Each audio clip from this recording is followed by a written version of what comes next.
जय हिंद दोस्तों।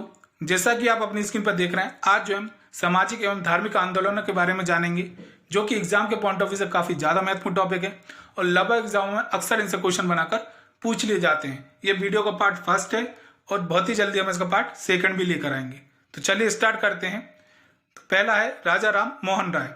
ब्रह्म समाज की स्थापना राजा राम मोहन राय ने 20 अगस्त 1828 में की, जिन्हें आधुनिक भारत का निर्माता, नवजागरण काल का जनक तथा भारत में सुधार आंदोलन के पथ प्रदर्शक के रूप में भी जाना जाता है।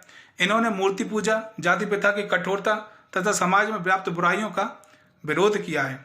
इन्होंने 1815 ईस्वी में आत्मीय सभा, जिसे मित्रों का समाज कहा जाता है, की स्थापना की, जिसका उद्देश्य एकेश्वरवाद को बढ़ावा देना था, जिसका अर्थ है कि ईश्वर एक है जो सद्गुण संपन्न है। इन्होंने 1817 ईस्वी में डेविड हेयर के सहयोग से कोलकाता में हिंदू कॉलेज की स्थापना की थी। इन्होंने 1825 ईस्वी में वेदांत कॉलेज की भी स्थापना की। इन्होंने 1820 ईस्वी में प्रिसेप्ट ऑफ जीसस नामक पुस्तक लिखी, जिसमें इन्होंने न्यू टेस्टामेंट के नैतिक और दार्शनिक संदेशों की प्रशंसा की। इन्हें मुगल सम्राट अकबर द्वितीय ने राजा की उपाधि प्रदान की थी। इन्होंने फारसी में एक पुस्तक तोहफात अल मुवाहिद्दीन लिखी, जिसका हिंदी में अर्थ होता है एकेश्वरवादियों को उपहार, और साथ ही उन्होंने कुछ पत्रिकाओं का भी प्रकाशन किया, जिनमें से इनकी प्रमुख पत्रिकाएं हैं संवाद कुमोदी और मिरात उल अकबर थी।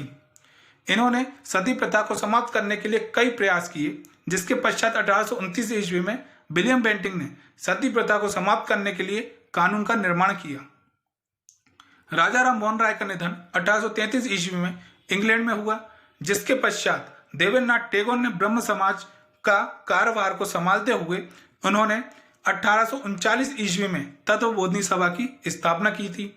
देवेंद्रनाथ टैगोर ने 1843 ईस्वी में ब्रह्म समाज का पुनर्निर्माण कर विधवा पुनर्विवाह, नारी शिक्षा और किसानों की दशा में सुधार के लिए आंदोलन चलाए। 1858 ईस्वी में केशव चंद्र सेन ने ब्रह्म समाज की सदस्यता ग्रहण करने के बाद देवेंद्रनाथ टैगोर ने उन्हें ब्रह्म समाज का नया आचार्य नियुक्त किया।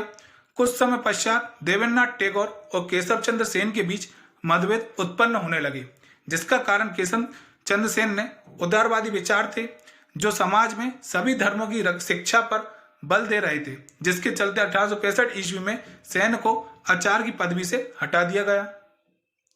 इसके बाद केशव चंद्र सेन ने 1866 ईस्वी में भारतीय ब्रह्म समाज के नाम से एक नई सभा बनाई। नेक्स्ट है महादेव गोविंद राणाडे। 1867 ईस्वी में बंबई में आत्माराम पांडुरंग तथा केशव चंद्र सेन ने द्वारा प्रार्थना समाज की स्थापना की गई, जिससे महादेव गोविंद राणाडे भी जुड़े। महादेव गोविंद राणाडे ने ढोंडो केशव कर्वे के साथ मिलकर विधवाओं की शिक्षा एवं प्रशिक्षण प्रदान करने के लिए विधवा पुनर्विवाह आंदोलन और साथ ही विधवा होम एसोसिएशन की स्थापना की, ताकि वे विधवाओं की मदद कर सकें। पश्चिमी भारत में सांस्कृतिक पुनर्जागरण के निर्माता महादेव गोविंद राणाडे को ही कहा जाता है। महादेव गोविंद राणाडे ने पूना में 1870 ईस्वी में सार्वजनिक समाज की स्थापना की थी। नेक्स्ट है दयानंद सरस्वती। इनके बचपन का नाम मूलशंकर था। इन्होंने 1875 ईस्वी में आर्य समाज की स्थापना बंबई में की थी, जिसका उद्देश्य भारत को सामाजिक, धार्मिक एवं राजनीतिक रूप से एक सूत्र में बांधना था। इन्होंने वेदों की ओर लौटो का नारा दिया था। इन्होंने बाल विवाह, छुआछूत, जाति प्रथा का विरोध किया तथा अंतर जातीय विवाह एवं विधवा पुनर्विवाह का समर्थन किया। साथ ही सामाजिक और शैक्षणिक मामलों में महिलाओं और पुरुषों में समान अधिकार की बात की है। इन्होंने हिंदू धर्म की रक्षा के लिए शुद्धि आंदोलन चलाया, जिससे कि किसी दबाव या भय से हिंदू धर्म को त्याग चुके लोग हिंदू धर्म में वापस आ जाएं। इन्होंने गौ माता की रक्षा के लिए गो रक्षणी सभा आंदोलन की शुरुआत की। इन्होंने सत्यार्थ प्रकाश नामक पत्रिका की रचना की, जो पूर्ण रूप से हिंदी भाषा में लिखी गई थी। इन्होंने 1867 ईस्वी में पाखंड खंडिनी पताका हरिद्वार के कुंभ में लहराई, जिसका उद्देश्य झूठे धर्मों का खंडन करना था। कुछ समय के पश्चात आर्य दो भागों में बढ़ गया, जिसमें पाश्चात्य शिक्षा का समर्थन करने वालों ने दयानंद एंग्लो वैदिक कॉलेज की तथा पाश्चात्य शिक्षा का समर्थन न करने वालों ने गुरुकुल की स्थापना की। तो दोस्तों, मैं उम्मीद करता हूं कि ये वीडियो आपको काफी पसंद आ रहा होगा और आप चाहते हैं कि इसी प्रकार की और वीडियो मैं आपके लिए लेकर आऊं, तो हमारे चैनल को ज़्यादा से ज़्यादा सपोर्ट करें, क्योंकि आपके सपोर्ट से ही हमें मोटिवेशन मिलता है इस प्रकार की और वीडियो लेकर आने का। साथ ही बेल नोटिफिकेशन के बटन को दबा लीजिएगा, ताकि हमारी वीडियो की लेटेस्ट नोटिफिकेशन आप तक सबसे पहले पहुंच सके। और वीडियो को लाइक एंड शेयर करना बिल्कुल ना भूलें। नेक्स्ट है यंग बंगाल आंदोलन। इस आंदोलन का आरंभ हेनरी विवियन डेरोजियो के द्वारा किया गया था। इन्होंने आध्यात्मिक उन्नति और समाज सुधार के लिए एकेडमिक एसोसिएशन और society for the acquisition of general knowledge की स्थापना की थी। इन्होंने नवयुवकों को अपने विवेक से सोचने, समानता एवं स्वतंत्रता की भावना के काम करने के लिए प्रेरित किया। इन्हें आधुनिक भारत का प्रथम राष्ट्रवादी कवि कहा जाता है। नेक्स्ट है स्वामी विवेकानंद। इनके बचपन का नाम नरेंद्र नाथ था। यह आध्यात्मिक जिज्ञासा के कारण रामकृष्ण परमहंस के संपर्क में आए, जिसके बाद यह रामकृष्ण परमहंस के प्रिय शिष्य बन गए।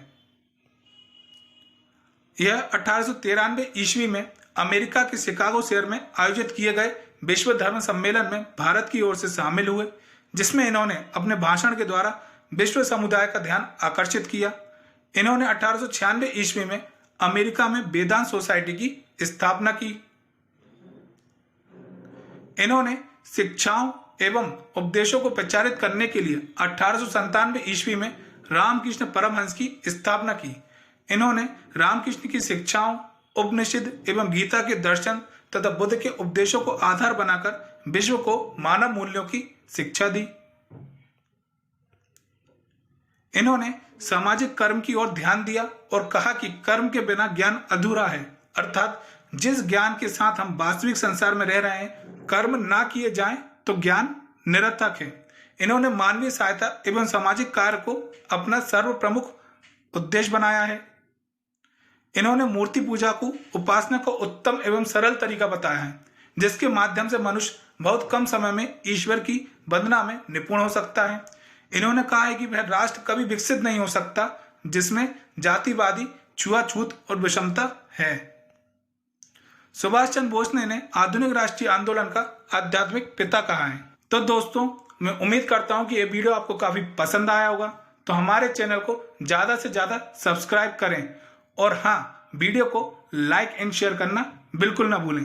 धन्यवाद। जय हिंद, जय भारत।